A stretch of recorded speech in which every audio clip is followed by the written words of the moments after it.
जय माता दी दोस्तों, स्वागत है आप सभी का एक बार फिर से।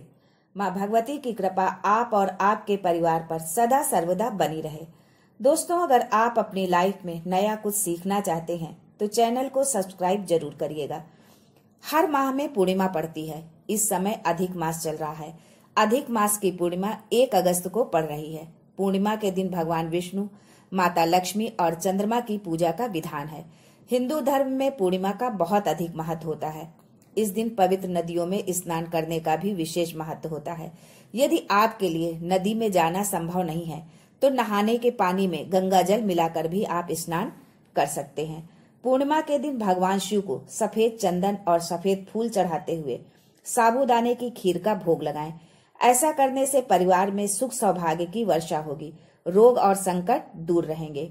दोस्तों, अब आगे जानते हैं कि सावन के अधिक मास में पूर्णिमा और अमावस्या के विशेष संयोग के संबंध में। दोस्तों, अधिक मास की पूर्णिमा तिथि का विशेष महत्व है। मान्यता है कि इस विशेष दिन पर स्नान, दान, पूजा पाठ करने से विशेष लाभ मिलता है।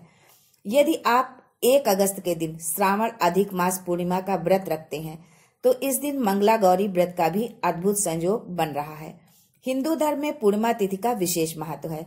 धार्मिक मान्यताओं के अनुसार इस दिन जप, तप और दान करने से जातक को अक्षय पुण्य की प्राप्ति होती है। मंगला गौरी व्रत के अद्भुत संयोग के कारण कुछ विशेष उपाय करने से आपकी सभी मनोकामनाएं पूर्ण होंगी।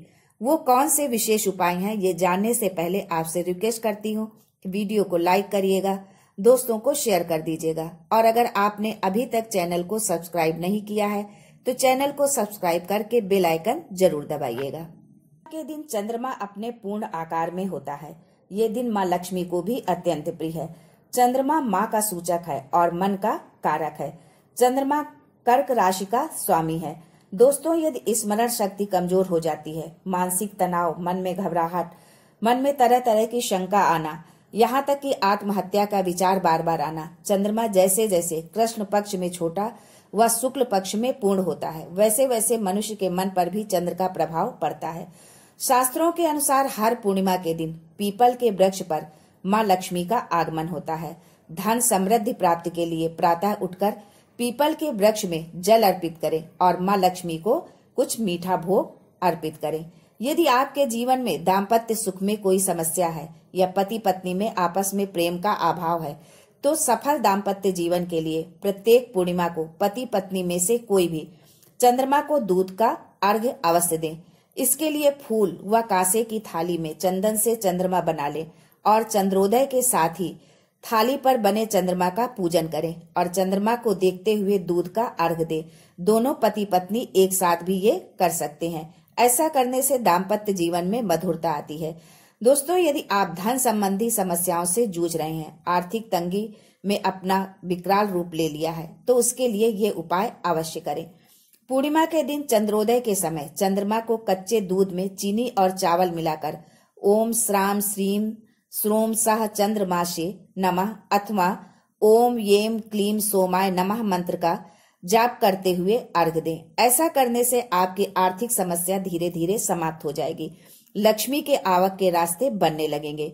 दोस्तों, माँ लक्ष्मी की विशेष कृपा पाने के लिए आप पूर्णिमा के दिन माँ लक्ष्मी के चित्र पर 11 कौड़ियां चढ़ाकर उन पर हल्दी से तिलक करें। अगले दिन सुबह इन कौड़ियों को लाल कपड़े में बांधकर अपनी तिजोरी में रख दें। यदि आप ऐसा करते हैं तो कभी धन की कमी नहीं होगी। इसके बाद हर पूर्णिमा के दिन इन कौड़ियों को अपनी तिजोरी से निकालकर लक्ष्मी जी के सामने रखकर हल्दी से तिलक करें। फिर अगले दिन उन्हें लाल कपड़े में बांधकर अपनी तिजोरी में वापस रख दें। आप पर माँ लक्ष्मी की कृपा हमेशा बनी रहेगी। दोस्तों, पूर्णिमा की चांदनी हमारे शरीर के लिए उतनी ही आवश्यक है जितना कि प्रातः काल सूर्य का प्रकाश। यदि गर्भवती महिला की नाभि पर चंद्रमा का प्रकाश पड़े तो गर्भ स्वस्थ होता है और होने वाली संतान चंद्रमा के समान सुंदर होती है। इसलिए गर्भवती स्त्रियों को चंद्रमा की चांदनी में कुछ देर जरूर रहना चाहिए। दोस्तों, अब आगे जानते हैं कि सावन के अधिक मास में किए जाने वाले विशेष उपाय के बारे में। दोस्तों, अधिक मास जब सावन के महीने में पड़े तो बड़ी से बड़ी बीमारी, बड़े से बड़ा रोग, बड़े से बड़ा कष्ट इस पूर्णिमा की रात को छूट जाते हैं। चाहे फिर वो दमे की बीमारी हो, श्वास की बीमारी हो, अनिद्रा हो, ये सब पूर्णिमा की रात को छूट सकता है यदि आप ये छोटा सा उपाय कर लें तो। दोस्तों, पूर्णिमा की रात को पीपल के 5 पत्ते लेकर उसमें खीर डालकर रात्रि को खा लेने से ये सारी बीमारी रुक जाती है, दूर हो जाती है, आगे बढ़ती नहीं है और कोई कष्ट नहीं होता है। जिन बच्चों के नेत्र कमजोर हैं, आई साइट वीक होती है, उन बच्चों को पूर्णिमा के दिन 12 बजे भगवान चंद्रदेव का दर्शन कराइए। 5 से 7 मिनट तक चंद्रदेव से नयन मिलाएं। इसके बाद पीपल के पत्ते में रखी हुई खीर जो चंद्रदेव के नीचे रखी हुई है उसे चटा दीजिए। फिर चंद्रदेव का दर्शन कराइए, फिर खीर चटा दीजिए, फिर दर्शन कराइए। ऐसा करने से नेत्रों की ज्योति बढ़ेगी और यदि नींद नहीं आती तो ये भी समस्या खत्म हो जाएगी। दूसरा उपाय, पूर्णिमा के दिन यदि आपके घर में खीर का प्रसाद बनता है तो आपके घर में कभी भी क्लेश नहीं होगा, प्रेम और सौहार्द का वातावरण बना रहेगा। ये उपाय प्रत्येक पूर्णिमा को करना है, ये नहीं कि एक पूर्णिमा को कर लिया बस। बहुत लोग करते होंगे पूर्णिमा का व्रत उपवास, एक समय फलाहार और एक समय भोजन। भोजन में खीर का होना जरूरी होता है, दूध की सामग्री होना जरूरी होता है पूर्णिमा में। पूर्णिमा व्रत शुरू करने का भी समय होता है। चैत्र के महीने की पूर्णिमा से ये व्रत उठाया जाता है।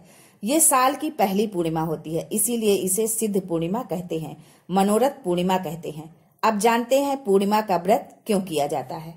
शिव पुराण के अंतर्गत स्कंद पुराण में व्यास जी ने वर्णन किया है कि व्यक्ति का मन जब गलत जगह पर जाने लगता है तो मन को गलत जगह पर ले जाने वाला होता है चंद्र। व्यक्ति की राशि के अंतर्गत, व्यक्ति की पत्रिका के अंतर्गत, व्यक्ति की ग्रह दशा के अंतर्गत जब चंद्र बेकार चलता है तो व्यक्ति अच्छा करते करते भी बेकार करने लगता है। दोस्तों, यदि आपके बच्चे गलत रास्ते पर जा रहे हैं तो उनको गलत रास्ते पर ले जाने वाला चंद्र होता है। अधिक मास की 7 तिथियां, पंचमी, अष्टमी, एकादशी, प्रदोष, शिवरात्रि, अमावस्या, पूर्णिमा, ये वो तिथियां हैं जिनमें घी के 5 दिए अपने दरवाजे के बाहर केवल भगवान की भक्ति के लिए, शिव तत्व की प्राप्ति के लिए अवश्य लगाएं। लंबी बाती का दिया लगाना है। लंबी बाती का दिया वंश की वृद्धि करता है, लक्ष्मी की वृद्धि करता है, सुख समृद्धि की वृद्धि करता है और यदि कहीं पैसा अटक गया है तो वो भी शीघ्र मिल जाता है। दोस्तों, पूर्णिमा के दिन किया जाने वाला एक और उपाय, इसके लिए आपको एक चावल का दाना लेना है जो कहीं से भी खंडित ना हो, टूटा हुआ ना हो, और एक बेलपत्र लेना है, एक लोटा जल जो आपके घर का हो। ये सभी सामग्री लेकर आप महादेव के मंदिर में जाएं। मंदिर में पहुंचकर चावल का दाना अपनी मनोकामना कहते हुए बेलपत्र के ऊपर रखकर भगवान शिव को समर्पित करें। बेलपत्र जिसकी डंडी का मुख अपनी ओर हो, जिधर से चावल चढ़ाया है, चावल के ऊपर अपनी कामना करके रख दीजिए और चंद्रमौली भगवान का स्मरण करते हुए शिव को समर्पित कीजिए और एक लोटा जल समर्पित कर दें। नैनों में वो जल लगाकर अपनी कामना कहकर आपने जो कामना कही है उसे चंद्रमौली महादेव अवश्य पूर्ण करेंगे। अगली पूर्णिमा तब आएगी जब आपकी मनोकामना पूर्ण हो जाएगी। आज के लिए बस इतना ही। दोस्तों, मिलते हैं अगले वीडियो में, तब तक के लिए हर हर महादेव।